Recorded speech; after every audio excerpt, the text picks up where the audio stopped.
Mpendwa mtazamaji, ni siku ya Ijumaa. Karibu katika tafakari ya neno la Mwenyezi Mungu tunalolipata katika kitabu cha Mwanzo sura ya 37 aya ya 3 hadi ya 4 na aya ya 12 hadi ya 13 na ile aya ya 17 hadi ya 28. Tunakutana na habari za mtu aliyekuwa anaitwa Yakobo.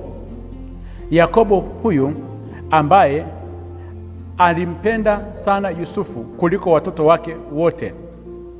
Yakobo aliyepewa jina la Israeli alikuwa ni baba wa familia yenye matatizo mbalimbali.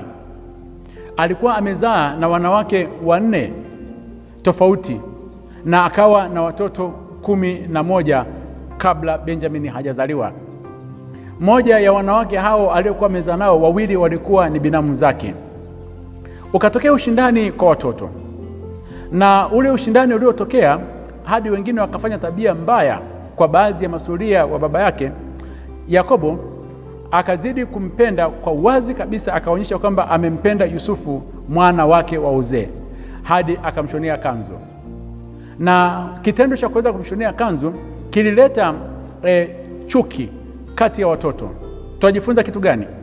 Mzazi, hata kama kuna changamoto katika safari ya maisha, usije ukaonyesha upendeleo kwa mtoto mmoja, mtoto huyo baadaye akachukiwa na wenzake.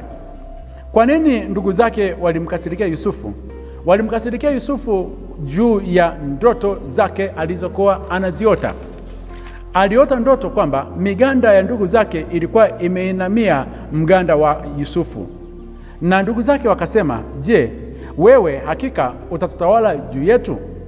Akaota ndoto nyingine kiasi kwamba hadi baba yake alikasirika, akasema, je, kweli mimi na mama yako na ndugu zako tutakuja kukusujudia? Yusufu ambaye alikuwa amependwa na baba yake hakusita katika kuweza kueleza kile ambacho Mwenyezi Mungu alikuwa amekiweka ndani mwake. Ndugu zake Yusufu siku moja wakaenda kuchunga kondoo za baba yake mbali na nyumbani. Baba yake akamtuma Yusufu aende akawatazame kule walikokuwa machungani. Walipomuona anakuja kwa umbali, wakasema, tazama, muota ndoto anakuja. Wakambadilishia hadi jina, hawakumuita Yusufu, wakamwita muota ndoto. Wakasema, tupange tuone, je, ndoto zake zitamfikisha wapi?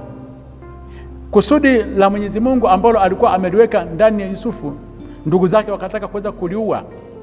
Walipofika pale, wakamchukua, wakamvua nguo, wakamtupa ndani ya shimo, na katika ile shimo walipokuwa wamemtupa, wakaketi wakala chakula. Kuna baadhi ya matukio ambayo Yusufu alifanyiwa yanafanana na Yesu. Yesu alivuliwa nguo na Yusufu naye akavuliwa nguo. Wakamchukua wakamtupa ndani ya shimo, lakini Yesu alimtundika juu ya msalaba. Maana yake nini? Wale watu wote ambao wamebeba kusudi la Mwenyezi Mungu ndani mwao watakutana na changamoto ambazo pia Yusufu alizikuta. Changamoto za kupata majina mabaya, changamoto za kutupwa ndani ya mashimo, changamoto ambazo hadi baadhi ya watu walio karibu na wewe wanapanga mauaji juu yako. Lakini katikati ya wale ndugu akaibuka Ruben, ambaye alikuwa ni mzaliwa wa kwanza. Akaamua kumwokoa, akasema badala ya kuweza kumuua, tumtupe ndani ya shimo. Jipe moyo, hata kama uadui utatokea katika viwango vikubwa namna gani, katikati ya maadui kuna mmoja ataondoka, atawazidi akili, atawapatia mawazo, na wewe utaweza kuja kuokoka kati ya wale maadui. Wakiwa ndani ya shimo, Yusufu akiwa ndani ya shimo, ndugu zake wamepanga, wanataka kuweza kumwangamiza. Wakapita Waishmaeli. Waishmaeli walikuwa ni watu gani?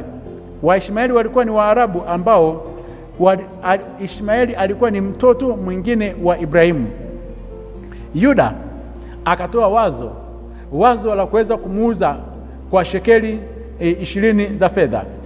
Na utakuja kuona kwamba Yuda huyu ambaye anakuja kupanga mipango ya kuweza kumuuza Yesu, Kumbe tayari jina hilo la Yuda lilikuwa limeshatumika katika mambo ya kuweza kuwauza watu. Yuda naye atakuja kumuuza Yesu kwa vipande 30 vya fedha.